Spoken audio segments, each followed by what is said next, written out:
Se Deus existe, por que é que nós sofremos? A resposta que está na ponta da língua dos cristãos, principalmente para essa pergunta, é que Deus permite todas as coisas. Mas calma aí, porque isso não parece fazer total sentido. E nesse vídeo vamos explorar a resposta para essa pergunta de forma profunda, filosófica, e também vamos analisar sob o ponto de vista cristão. E lembre-se, o meu objetivo nesse vídeo não é denigrir e não é falar mal de nenhuma confissão religiosa. A minha ideia, o meu objetivo é apenas fazer uma análise. Vou colocar pausa aqui por causa do ruído.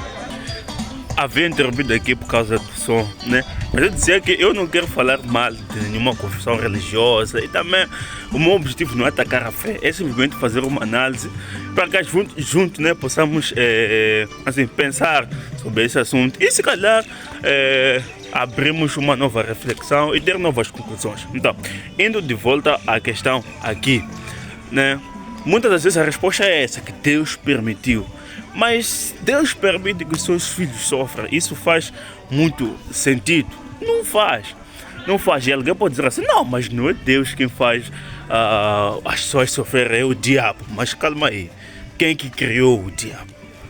Foi Deus. Não, Deus não criou o diabo. Deus criou o anjo Lúcifer, que depois se tornou Deus. Mas tudo depois se tornou o diabo. Mas tudo bem, ele sabia, pela sua omnisciência, que o anjo que ele estava a criar futuramente se tornaria o seu adversário, o seu arqui-inimigo, o diabo e Satanás. Sabia ou não sabia? Sabia. Então por que ele criou?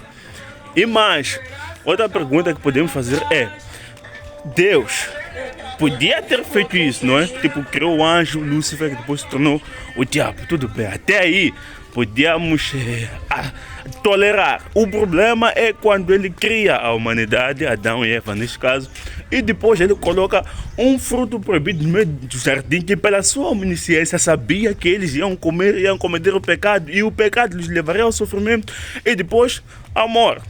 Mas mesmo assim ele criou. Então, se nós assumirmos aqui, pega bem esse ponto, se nós assumirmos que Deus existe e que essa história é verdade, então Deus é o problema. Então Deus é o problema. Porque se ele sabia que Adão e Eva iam comer do fruto proibido, iam pecar, ia acontecer tudo que está acontecendo, e ele ainda assim colocou a árvore lá, ele é o único responsável por isso.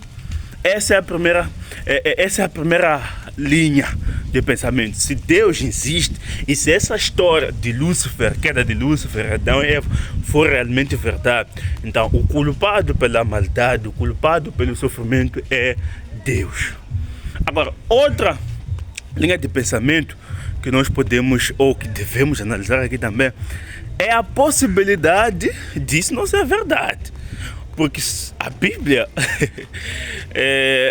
como um livro sagrado, deve ser respeitado. E eu respeito a Bíblia e tudo mais, como um livro sagrado. Mas a Bíblia não é o único livro sagrado. Se você sair fora do cristianismo, vai perceber que a Bíblia não é o único livro sagrado. E se nós temos vários livros sagrados, que muitas das vezes são contraditórios em suas abordagens, então estamos a assumir que existem livros sagrados que falam coisas que não são verdade ou que são mitológicas.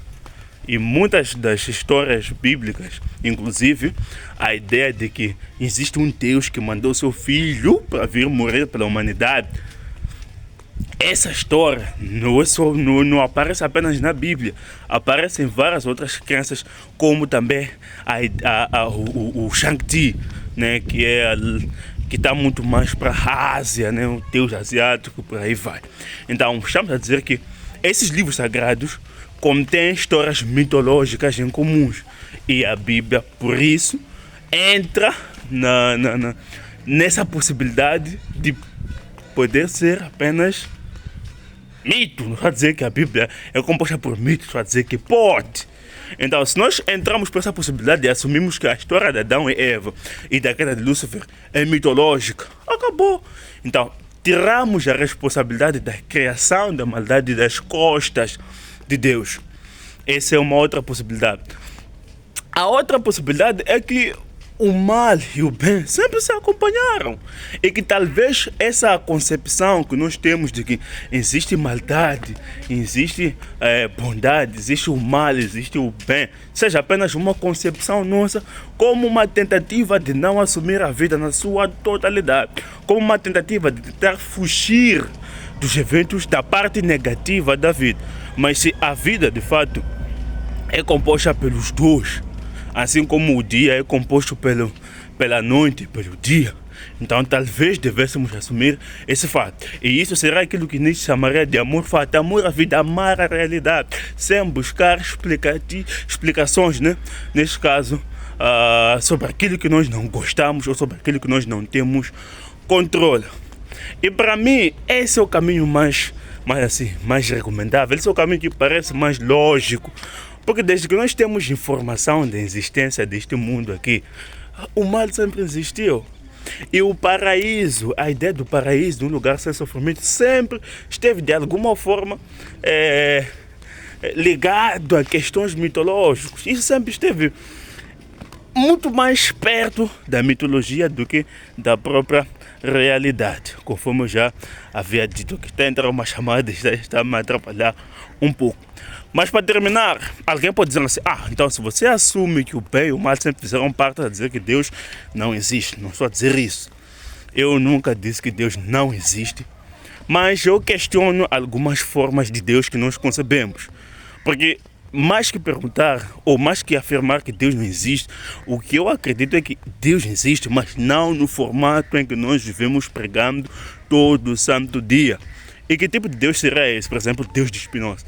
Deus de Spinoza vai dizer que Deus é toda forma de vida. Deus está contido na natureza. Deus é a natureza. Deus faz parte de todas as coisas que existem. Então, a ideia de um Deus pessoal, um Deus que tem sentimentos, um Deus que tem emoções, um Deus vingativo, um Deus amoroso, essas coisas todas, segundo Spinoza, não seriam atributos reais de Deus, mas seriam concepções nossas como seres humanos que atribuímos a esse ser superior, mas que de fato ele seria apenas uma força natural que faz o universo existir, né? E só para acrescentar nisso aí, alguém pode dizer também que não, mas se isso é verdade, como é que o mundo está tão organizado do jeito que está?